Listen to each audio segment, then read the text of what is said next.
हरिवंश पुराण त्रयोविंशम सर्ग 23वां सर्ग। अथान्तर किसी समय महल के ऊपर बैठे हुए कुमार ने लोगों का बहुत भारी कोलाहल सुनकर पास में बैठे प्रतिहारी से पूछा कि ये समस्त लोग किस कारण कोलाहल कर रहे हैं। कुमार के इस प्रकार कहने पर अतीत वृत्तांत को जानने वाली प्रतिहारी ने कहा, हे देव सुनिए, इस पर्वत पर एक शकाट मुख नाम का नगर है। उसका स्वामी विद्याधरों का अधिपति नीलवान नाम का विद्याधर है। राजा नीलवान के नील नाम का पुत्र और नीलांजना नाम की माननी पुत्री, इस प्रकार दो संतान हैं। एक बार नील और नीलांजना के बीच में यह बात हुई कि यदि मेरे पुत्र हो और तुम्हारी पुत्री हो तो परस्पर गोत्र की प्रीति बनाए रखने के लिए दोनों का विवाह रहित विवाद होगा। विवाद रहित विवाह होगा। नीलांजना को तुम्हारे ससुर सिद्ध दृष्ट ने विवाह था और उसको यह नील यशा नाम की पुत्री हुई थी। कुमार नील का भी विवाह हुआ और उसे नीलकंठ नाम का पुत्र हुआ। पूर्व वार्ता के अनुसार नील ने अपने पुत्र नीलकंठ के लिए सिंह दृष्ट से नील यश की याचना की, परंतु सिंह दृष्ट ने अमोघवादी बृहस्पति नामक मुनिराज के कथनानुसार यह कन्या अपने लिए दी है, आपके लिए दी है। आप अर्ध चक्रवर्ती के यशस्वी पिता हैं। आज दुष्ट प्रकृति के धारक पिता पुत्र नील और नीलकंठ ने सभा के बीच सिंह दृष्ट के साथ विवाद ठाना था और तुम्हारे ससुर सिंह दृष्ट ने उन दोनों को न्याय मार्ग से जीत लिया। इसलिए विद्याधरों में बहुत भारी कलकल शब्द किया है। इस प्रकार प्रतिहारी के वचन सुनकर कुमार वसुदेव मुस्कुराए और नील यशा के साथ पहले की तरह रहने लगे। तदनंतर वर्षा ऋतु आई, सो कुमार वासुदेव ने स्त्री के समान उसका अनुभव किया, क्योंकि जिस प्रकार स्त्री घन कृता श्लेष गाढ़ आलिंगन से युक्त होती है, उसी प्रकार वर्षा ऋतु भी घन कृता श्लेषा मेकृत आलिंगन से युक्त थी। जिस प्रकार स्त्री विषय प्रिया विषयों से प्रिय होती है, उसी प्रकार वर्षा ऋतु भी विषय प्रिया देशों के लिए प्रिय थी। और जिस प्रकार स्त्री शुक्ल पांग स्नेह हृदय सफ़ेद सफ़ेद कटाक्षों और मधुर वाणी से मनोहर होती है, उसी प्रकार वर्षा ऋतु भी शुक्ला पांग स्नेह हृदय मयूरों की वाणी से मनोहर थी। वर्षा के बाद जो बाणों की मूठ को हाथ में धारण कर रहा था तथा गुंजार करते हुए भ्रमर रूपी डोरी से युक्त उत्त बाणासन जाति के वृक्ष रूपी बाणासन धनुष की शोभा से युक्त है, ऐसे अहंकारी शुभक के समान शरद ऋतु आई। उस समय मन के समान तीव्र वेदना को धारण करने वाले विद्याधर अपनी अपनी विद्याओं और औषधियों की सिद्धि के लिए मन के वेग को नियंत्रित कर बाहर निकले। उस समय इच्छानुसार काम भोग करने वाले एवं विद्या के द्वारा आलिंगन दोनों दंपति कुमार वासुदेव और नील यशा भी हिमंत पर्वत की ओर गए। उस समय वे ऐसे जान पड़ते थे मानो परस्पर में गाढ़ आलिंगन को प्राप्त एवं इच्छानुसार वर्षा करते हुए बिजली और मेघ ही पर्वत की ओर जा रहे हैं। उस पर्वत का मध्य भाग वैर रहित सपत्निक तपस्वियों की स्त्रियों को धारण करता था, इसलिए ऐसा जान पड़ता था मानो निरंतर अतिशय कठिन असी धारण व्रत की ही धारणा आचरण कर रहा हो। वह पर्वत जगह जगह मधुपान के मध्य से उत्तम पक्षियों और भ्रमरों के शब्द से युक्त था, इसलिए ऐसा जान पड़ता था मानो कामी जनों को बेदने वाले कामदेवों के बाण और प्रत्यंचरा के शब्दों से ही युक्त हों। उत्कट सुगंधि से युक्त सप्तपर्ण वन जिसकी शोभा बढ़ा रहे थे और जो स्वयं शुद्ध था तथा वायु से जिसके वृक्ष हिल रहे थे, ऐसे हिमंत पर्वत पर उतर कर दोनों उसकी प्रशंसा करने लगे। चिरकाल तक इधर उधर भ्रमण कर शोभा को देखते हुए वे तृप्त ही नहीं होते थे, अतः कामाकुलित होकर दोनों ने पर्वत पर शिखरों पर बार बार रमण किया। उन्होंने पुष्प और पत्तों के निमित्त शैया पर अत्यधिक संभोग किया था, फिर भी उस समय उनके खेद के लिए नहीं हुआ। जो रति क्रीड़ा से उत्पन्न पसीना से सुशोभित तथा जिनके नेत्रों के कोण लाल लाल हो रहे थे, ऐसे वह दोनों चिरकाल तक कदली गृह से बाहर निकले। बाहर निकलते उन्होंने एक ऐसा मयूर देखा जो केका वेणी छोड़ रहा था। चित्र विचित्र शरीर से युक्त था, शिखंडों से सहित था और जिसके नेत्र अत्यंत मत थे। शोभा से चित्त को हरण करने वाले उस मयूर को देखकर जो अत्यंत उत्कंठित थी तथा कौतुक जो उसे पकड़ लेना चाहती थी, ऐसी नील यशा को कंधे पर बैठाकर वह मयूर आकाश में ले गया। यथार्थ में वह मयूर नहीं था, किंतु मयूर का शरीर धारण करने वाला नीच नीलकंठ था। उसके द्वारा स्त्री के हारे जाने पर वसुदेव विहल होकर वन में घूमते रहे। वे भूखे थे, इसलिए गोपों की एक बस्ती में गए। वहाँ गोपों की स्त्रियों ने उनकी भूख प्यास की बातें तथा परिश्रम को दूर किया। उस बस्ती में रात भर रहकर वे प्रातःकाल दक्षिण दिशा की ओर चले। वहाँ धूली कुटिम तथा प्राकार से वेष्टित गिरित नामक नगर को देख के वसुदेव ने हर्षित होकर उसमें प्रवेश किया। उस समय वह नगर विशेष जनसमूह से व्याप्त था। वेद पाठ की ध्वनि से उसकी समस्त दिशाएं शब्दायमान हो रही थी। वहां कौतुक से भरे वसुदेव ने किसी मनुष्य से पूछा, क्या यहाँ ब्राह्मणों के लिए किसी ने महादान किया है, जिससे वेदों को जानने वाले पृथ्वी के समस्त ब्राह्मण यहाँ इकट्ठे हुए हैं? उस मनुष्य ने कहा कि यहाँ वसुदेव नाम का एक ब्राह्मण रहता है। उसकी एक सोमशी नाम की कन्या है, जो चंद्रमा के समान सुंदरता, अनेक कला तथा वास्तुशास्त्र में निपुण है। ज्योतिषी ने कहा कि जो वेदों के विचार में जीत लेगा वही इसका पति होगा, इसीलिए यह वेदों को जानने वाली प्रजा इकट्ठा हुई है। स्थूल, नितंब और स्तनों के भार से पीड़ित, कमर की पतली यह अतिशय सुंदरी कन्या भार धारण करने में समर्थ किसी भाग्यवासी के ऊपर गिरती है, यह हम नहीं जानते। यह सुनकर जिस प्रकार शब्द मात्र से कानों को हरने वाली हंसी राजहंस के मन को उत्कट करती है, उस प्रकार चर्चा मात्र से कानों को हरने वाली उस कन्या ने वसुदेव के मन को उत्कंठित कर दिया।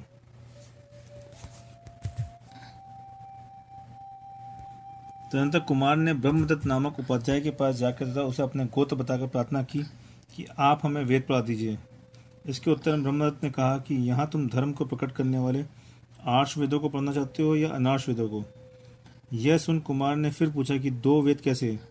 कुमार के इस प्रकार पूछने पर अत्यंत प्रसन्नचित्त तथा यथार्थवादी उपाध्याय पुनः इस प्रकार कहने लगे कि युग के आदि में कल्प वृक्षों के नष्ट होने पर जिन्होंने शरणागत प्रजा को असी मसी आदि 6 कार्यों का उपदेश दिया था तथा अपने पूर्व ज्ञान के आधार पर उसमें क्षत्रिय, वैश्य और शूद्र 3 वर्णों का विभाग किया था, जिन्होंने राजा बनकर हिमाचल और विद्यांतल रूप स्तनों से युक्त विज्ञात हार से सुशोभित और सागर रूपी मेघा से अलंकृत पृथ्वी रूपी स्त्री का उपभोग किया था, जिन्होंने अंत में विरक्त होकर शेष राज्य पर भ्राताधिक 100 पुत्रों को आसीन कर 4000 राजाओं के साथ दीक्षा धारण की थी, जो स्वयं प्रतिबुद्ध थे, धीरवीर थे, परिशहों के जेता थे और जिन्होंने 4 ज्ञान के धारक होकर 1000 वर्ष तक कठिन तप किया था, जिन्होंने उत्पन्न हुए केवल ज्ञान रूपी नेत्र के द्वारा समस्त पदार्थों को जान लिया था तथा धर्म रूप तीर्थ के द्वारा जिन्होंने धर्म क्षेत्र को दुष्टों से रहित कर दिया था, जिन्होंने स्वर्ग और मोक्ष की प्राप्ति के लिए गृहस्थ और मुनियों से संबंध रखने वाले 2 धर्माश्रम दिखाए थे, जिन्होंने मुनि धर्म का वर्णन करने के लिए द्वादशांग रूप वेदों का निर्माण किया था। उन्हीं वेदों के अंतर्गत उपास, काध्यांग, गुणवत और शिक्षा व्रतों के धारक एवं अनेक नियमों का पालन करने वाले गृहस्थों के भी आचरण का वर्णन किया था। उन्हीं भगवान ऋषभदेव के द्वारा उस समय जो वेद दिखलाए गए थे वे आर्ष वेद कहलाते हैं। युग के आदि में भरत चक्रवर्ती से जिनका सम्मान हुआ था, ऐसे समस्त ब्राह्मणों का समूह उसी आर्ष वेदों का अध्ययन कर उन्हीं के बताई हुई विधि से धर्म यज्ञ करता था। अब जिसने इस युग के ब्राह्मणों का तात्पर्य है उसे अनार्ष वेदों की उत्पत्ति अब जिसमें इस युग के ब्राह्मणों का तात्पर्य है उस अनार्ष वेदों की उत्पत्ति कही जाती है। धारण युग नगर में एक राजा रहता था, जिसे युद्ध भूमि में अयोध्य होने के कारण योद्धा लोग अयोधन कहते थे। सूर्य वंश को अलंकृत करने वाले राजा अयोधन की महारानी का नाम दिति था। यह दिति चंद्रवंश की लड़की थी तथा चंद्रवंशी राजा तृणबिंदु की छोटी बहन थी। महारानी दिति ने कदाचित स्त्रियों के गुणों की पिटारी स्वरूप सुलसा नाम की कन्या को जन्म दिया। जब वह यौवनवती हुई तब पिता ने उसे स्वयंवर करवाया और पृथ्वी के यशस्वी राजाओं को बुलवाया, जिससे विशाल यक्ष के धारक स्वयंवर के अभिलाषी एवं आदर से युक्त सगर आदि राजा वहां पहुंचे। एक दिन सगर की मंदोदरी नाम की प्रतिहारी रानी दिति के पास गई थी।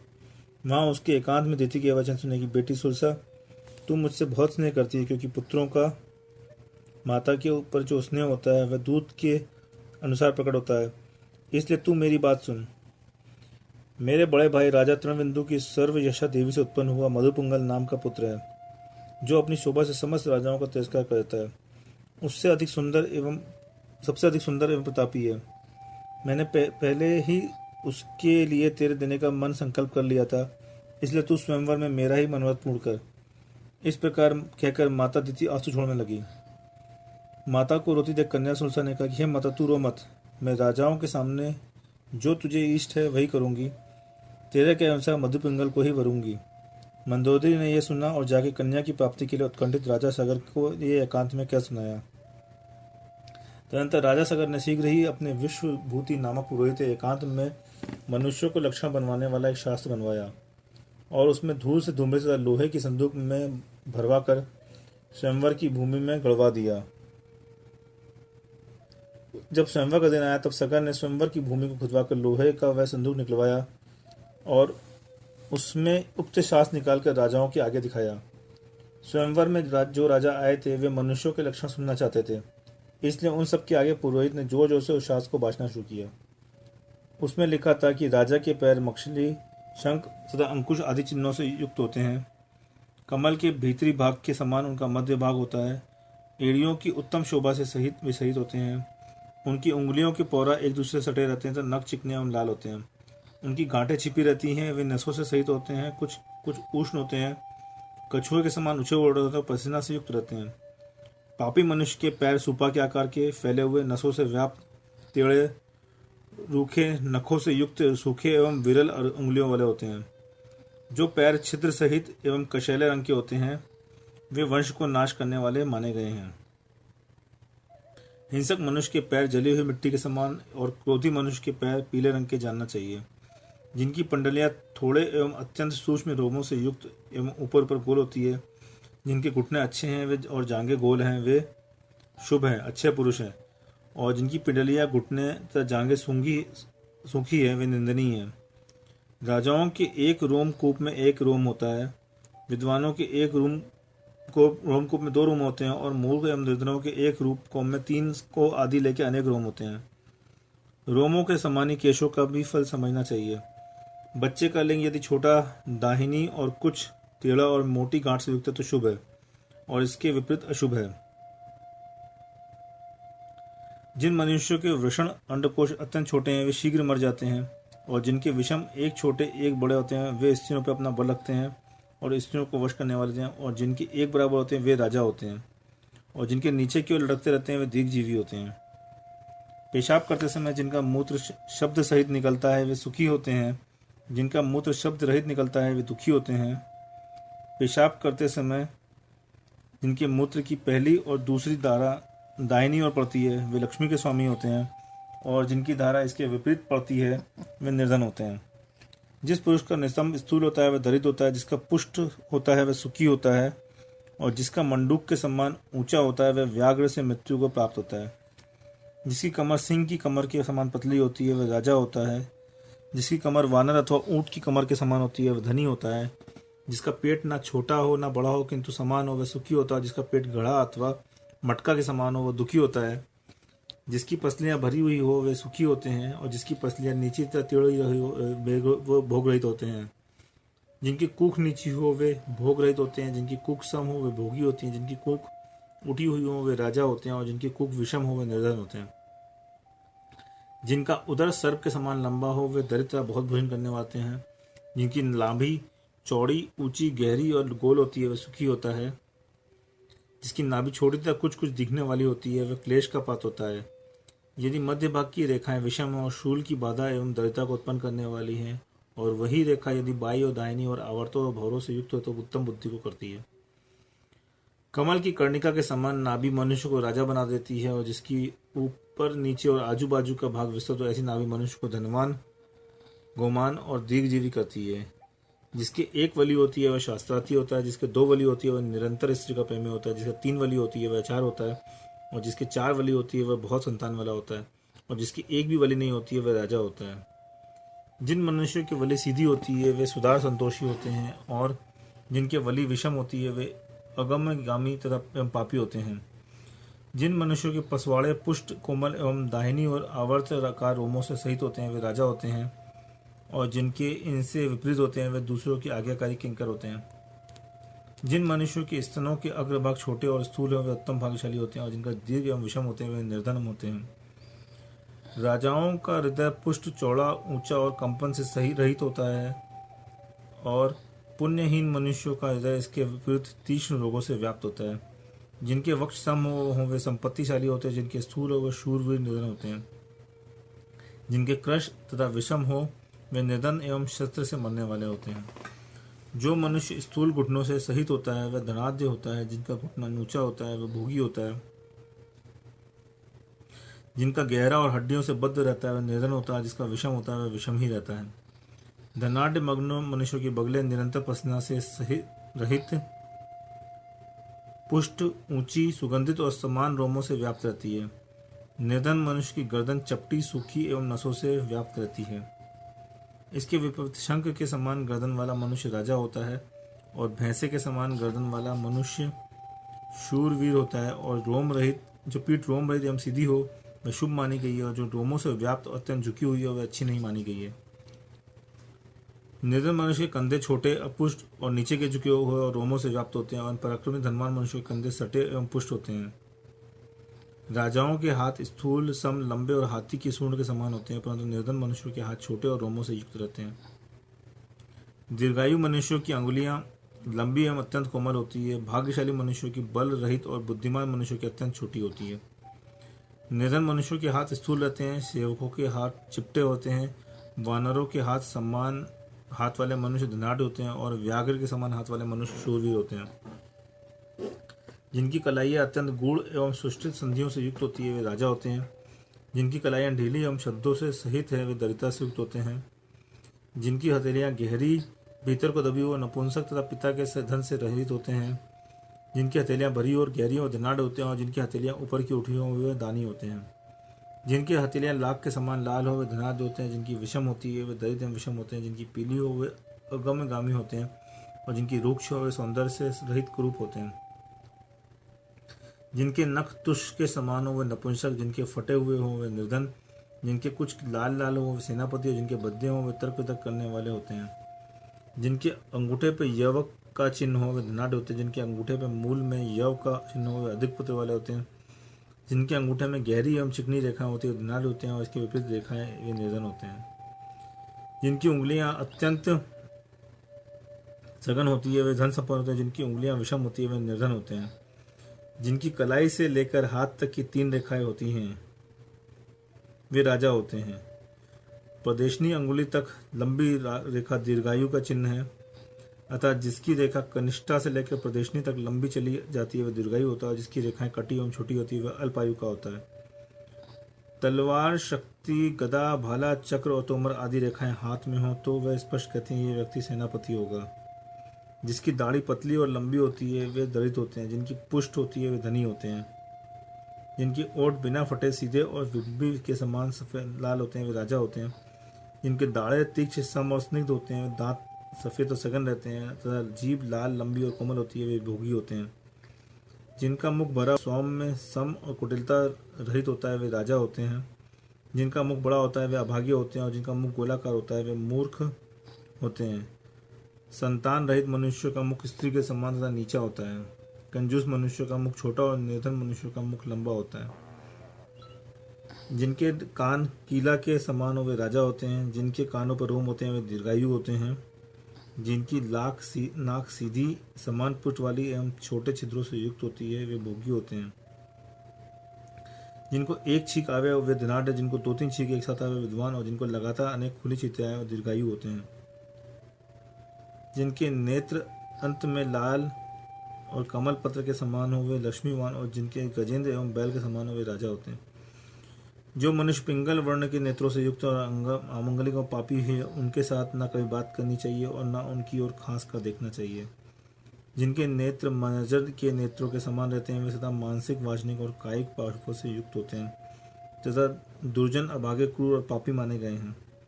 समस्त लक्षणों के दुख और दोष का विचार करते समय चक्षु के लक्षण का पूर्व विचार करना चाहिए, क्योंकि फल की सिद्धि के लिए यही पर्याप्त कारण है। विद्वान को चाहिए कि वह मनुष्य के मान, उन्मान, देह, चाल ढाल, वंश, उत्तम वर्ण, प्रकृति को देख के फल का प्रतिपादन करे।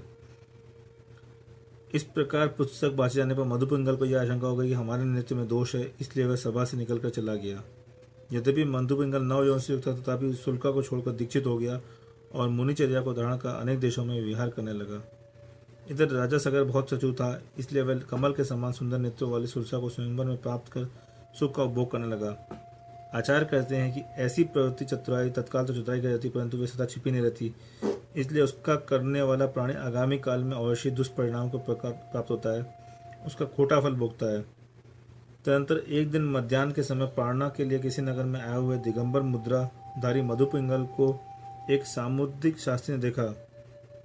वह पैर से लेकर मस्तक तक मुनिराज के समस्त अवयवों को देखकर बहुत भारी आश्चर्य पड़ गया और सिर हिलाता हुआ कहने लगा कि इस मुनि के शरीर में तिल बराबर भी ऐसा अवयव नहीं दिखाता जो सामुदायिक शास्त्र की शुद्धि दृष्टि से दूषित किया जा सके, अर्थात जिसमें सामुदायिक शास्त्र के अनुसार दोष बताया जा रहा है जैसे इसके शरीर में उत्तमोत्तम अन्य लक्षणों से समूह वह तो एक और रहे, एक नेत्र की पिलाई ही इस राज्य तथा सौभाग्य को सूचित कर रही है, क्योंकि ऐसे लक्षणों से युक्त होने पर यह नई जवानी में भिक्षा के लिए इधर उधर भ्रमण कर रहा है, तब ऐसे सामुदायिक शास्त्र को धिक्कार हो।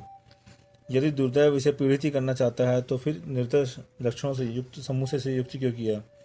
अथवा यह भी हो सकता है कि जो मनुष्य सुख की इच्छा रखते हैं वे दुख से भयभूत होने के कारण फलों से लदित तथा खोटा फल देने वाली विषलता के समान प्राप्त लक्ष्मी को छूते भी नहीं। यथार्थ में यह मनुष्य शुभ लक्षणों से युक्त और शुद्ध कुल का और मोक्ष की इच्छा तब करा, इसलिए इसका दीक्षा द्वारा संतोष धारण करना युक्ति है। सामुद्रिक के उक्त वचन का किसी मनुष्य ने उससे कहा, क्या आपने इनके सामुद्रिक शास्त्र की बात सुनी नहीं? यह तो समस्त पृथ्वी में प्रसिद्ध है। सुरसा के स्वयंवर में इकट्ठे हुए दुष्ट राजाओं ने यह नेत्र के लक्षणों से हीन है यह कहकर इसे सभा में दूषित ठहराया था। उस समय यह कहा गया था कि जिस प्रकार पीठ पीछे की दूसरे की बुराई करने वाला चुगल और प्रशंसा करने वाला मनुष्य निंदनीय है, उसी प्रकार यह पिंगल में निंदित है, दोषयुक्त है। यह मध्य पिंगल फूला वाला था, दूसरे को प्रमाण मानता था, इसलिए शुभ नेत्रों का धारक होने पर भी अपने आप को अशिक लक्षण मान बैठा और लज्जित हो तप करने लगा। ठीक ही है, जो मनुष्य प्रमाद, आलस और अहंकार के कारण स्वयं शास्त्रों के नहीं देखते, वे अनदेखीय पदार्थों के विषय में धूर्तों के द्वारा ठगे जाते हैं। मधु पिंगल के चले जाने पर कन्या ने राजा स्वयंवर में राजा सगर को वर लिया था, जिससे वह क्षत्रियों के समूह से घिरा भोगों में आसक्त है। यह सुनकर मधु पिंगल को भारी क्रोध उत्पन्न हुआ और उसी समय मरकर वह व्यंतर देवों में महाकाल नाम का नीच देव हुआ। आचार्य कहते कि अहो, कषाय रूपी कषाय व शरबत की बड़ी विषमता है कि वह सम्यक दर्शन रूपी औषधि के शरबत को अत्यंत दूषित कर देता है। भाव जिस प्रकार कषाय रस पीने से उसके पूर्व पिया हुआ मीठा रस दूषित हो जाता है, उसी प्रकार क्रोधादि कषायों से तीव्रता से सम्यक दर्शन औषधि का रस दूषित हो जाता है, सम्यक दर्शन नष्ट हो जाता है। यह बड़े आश्चर्य की बात है। राजा सगर ने उपाय भिड़ाकर सुरसा का अपहरण किया था। इसका ध्यान आते ही महाकाल हृदय में क्रोध रूपी अग्नि से जलने लगा। उसका हृदय स्त्री के बैर रूपी विष से जलकर तीव्र दाह को उत्पन्न कर रहा था, इसलिए वह शांति रूप जल की उस दाह को शांत करने के लिए समर्थ नहीं हो सका। वह विचार करने लगा कि जिसने शत्रु को दीर्घ संसार में दुखों की परंपरा प्राप्त होती है, मैं उसी का उपाय करता हूँ। आचार्य कहते हैं, यह प्राणी अपने अपकारी मनुष्य का उपायों में अपकार करने की बदला लेने की चेष्टा करता है, जिससे वह मूर्ख स्वयं नीचे की ओर जाता है, अधोगति को प्राप्त होता है। इस प्रकार राजा सगर ने ऊपर क्रोध से दैदीप्यमान होता हुआ महाकाल पृथ्वी पर आया और आते ही उसने शास्त्रार्थ में नारद के द्वारा जीते हुए पर्वत को देखा। महाकाल ने शांडिल्य का रूप धारण कर पर्वत को विश्वास दिलाते हुए कहा कि हे पर्वत, तुम इस बात का खेद मत करो कि मैं शास्त्रार्थ हार गया हूँ। ध्रुव नामक गुरु के मैं शांडिल्य, तुम्हारे पिता क्षीरकदम, वैन्य, उचंद और प्रावत ये 5 शिष्य हैं। तुम क्षीरकदम के पुत्र हो, इसलिए तुम्हारा जो पराभव है वह मेरा पराभव है, इसलिए मैं उसे दूर करने के लिए उद्यत हूँ। तुम मेरी सहायता पाकर अपने क्षेत्र को निष्कंटक करो, क्योंकि वायु से प्रज्वलित भयंकर अग्नि से क्या कार्य कठिन है, अर्थात कुछ भी नहीं। इस प्रकार दुर्बुद्धि के धारक महाकाल ने पर्वत से कहकर तथा उसे आगे कर राजाओं सहित समस्त भरत क्षेत्र की सैकड़ों बीमारियों से व्याकुल कर दिया। उन बीमारियों को नष्ट करने के लिए पर्वत शांति कर्म करता था, जिससे लोग विश्वास कर उसकी शरण में आने लगे। राजा सगर भी अनेक राजाओं के साथ आदरपूर्वक उसके पास आया और बताए हुए होम तथा मंत्र विधान से निरोग हो गया। दुष्ट महाकाल देव हिंसा की प्रेरणा देने के लिए बनाए हुए अनाश वेद ब्राह्मणों को पाता था और उन्हें शीघ्र अपने वश कर लेता था। उसने यज्ञ के फल की इच्छा रखने वाले साक्षात विश्वास करने वाले क्षत्रिय आदि जनों को अश्वमेघ, अजमेघ और गोमेघ यज्ञ बतलाए, जिससे सैकड़ों हजारों राजा होम में जाते थे। ऐसा राजसूय यज्ञ भी उस राजाओं के वैरी महाकाल ने दिखलाया था। यद्यपि प्राग दिवाकर देव नाम का विद्याधर नारद के साथ आकर महाकाल के इस पाप कार्य में विघ्न करने के लिए उद्यत था, तथापि देव की माया ने उसके इस कार्य में विघ्न डाल दिया। सो ठीक है, क्योंकि अणिम आदि गुणों से उत्कृष्ट नीच देव जब अपनी विक्रिया दिखाने में तत्पर हैं, तब मनुष्य विद्या दल से समृद्ध होने पर भी क्या कर सकता है। इस प्रकार निज और पर का अहित करने वाले उस दुष्ट देव ने आज्ञा पालन करने में उद्धत ब्राह्मण आदि के द्वारा बहुत जीवों का घात कराकर उन्हें यज्ञ में होम कर दिया। यही नहीं, उस निर्दय ने राजा सगर और सुलसा को भी यज्ञ में होम कर दिया। इस प्रकार हिंसानंद नामक रौद्र ध्यान को प्राप्त होता हुआ वह अपने स्थान पर चला गया। क्रोध से युक्त महाकाल देव ने उस अनाश वेदों को चलाया और पर्वत आदि ने समस्त पृथ्वी पर उसका विस्तार किया। नारद का एक सम्यक दृष्टि पुत्र था, उसे प्राग दिवाकर देव नामक विद्याधर ने विद्रोह से सहित अपनी परम कल्याणी पुत्री प्रदान की थी। उस वंश में वसुदेव ब्राह्मण की क्षत्रिय स्त्री से यह सोमसी नाम की उत्तम कन्या उत्पन्न हुई है। कराल ब्रह्मदत्त नामक अविधि ज्ञानी मुनिराज ने कहा, जो इसे वेदों में जीतेगा उस महापुरुष की यह स्त्री होगी। यह सुनकर श्रीमान कुमार वसुदेव ने उस समय समस्त वेदों का अध्ययन किया और सोमश्री को जीतकर उसके साथ विधि पूर्वक विवाह किया। जिस प्रकार नववधि का कुमार वसुदेव में दृढ़ प्रेम था, उसी प्रकार कुमार का वसुदेव का भी नववधु में दृढ़ प्रेम था। इसलिए उनके सुख का क्या वर्णन किया जाए। कुमार वसुदेव में एकांत स्थान में अपने वक्ष स्थल से उसके स्थूल स्तनों का पीड़न किया, केश खींचते हुए चुंबन किया, नख क्षत करते हुए नितंब का आस्फालन किया और अधर को दसा। परंतु कामातुर सोमश्री ने उसी प्रकार की बाधा को कुछ भी नहीं जाना। जो अपने सौंदर्य गुण रूपी संपदा के द्वारा विद्याधरों से विशेष थे, जो विद्याधरियों के साथ भ्रमण करते थे और रति क्रिया में अत्यंत कुशल एवं युवा थे, जो सुबुद्धि रूप से स्त्री के सखा थे, ऐसे कुमार वसुदेव ने त्रिगट नामक नगर में स्वतंत्र और जिन भक्त रमणश्री सोमश्री के साथ अत्याधिक क्रीड़ा की। इस प्रकार अरिष्ट नेमि पुराण के संग्रह से युक्त जिन सेनाचार्य रचित हरिवंश पुराण में सोमश्री के लाभ का वर्णन करने वाला 23वां सर्ग समाप्त हुआ।